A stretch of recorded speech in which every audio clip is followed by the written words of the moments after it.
这就是咱们家空调制冷效果、制热效果差的原因了。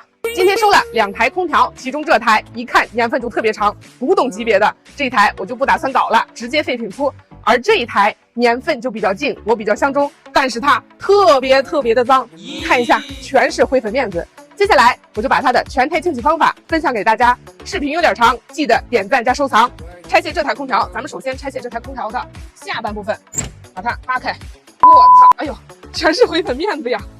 看一看，然后继续把这个过滤网给它抽出来。哎呀，全是灰呀！现在继续把底下这个支撑拆卸下来，然后是感温探头，然后继续把这个风纹的挡板拆卸下来。看一下这里啊，它是有箭头的，往右使劲，使劲一转，它就下来了。接下来继续拆卸风轮的固定螺母，把风轮取出来。看这边缘上啊，有的时候会不好出来，咱们就拿手掰着它点就可以了。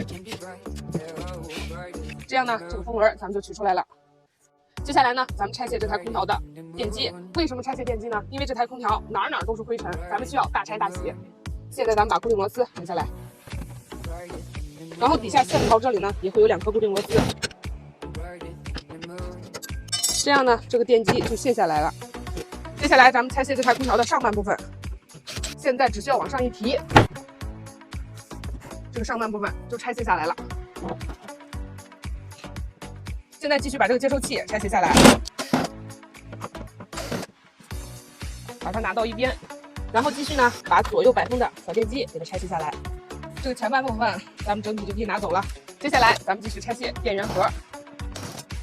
我的妈呀，看看电源盒里头这些灰尘，看看这个锅壳里头这些灰尘，看看我的手，再看看我的脸，后把这些线相对应的插件拔下来。OK， 这样这一堆咱们就可以拿走了。之后继续把电机的插件拔下来。这样呢，这个电机咱们也取下来了。接下来继续拆卸这个护板，然后是这整个电脑板都取走。咱们继续来到空调的顶部拆卸上盖。现在把表冷器的固定螺丝拧下来，然后这个表冷器咱们就可以把它取下来了。看看这台空调的后边，哇塞，这就是咱们家空调制冷效果、制热效果差的原因了。通过我这样大拆空调，是不是觉得这台空调内部结构非常的简单啊？接下来看我如何清洗。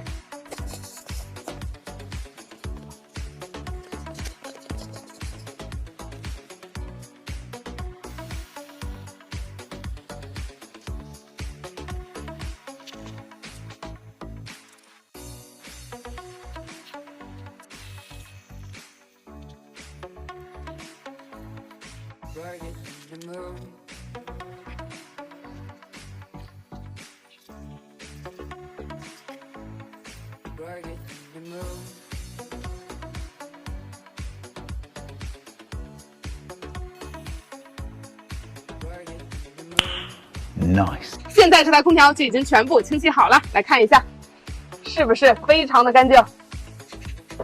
如果你没学会的，可以多看几遍；有想了解家电清洗的，可以随时私信我啊。好了，今天的视频就到这里，关注我，带你了解不一样的家电清洗。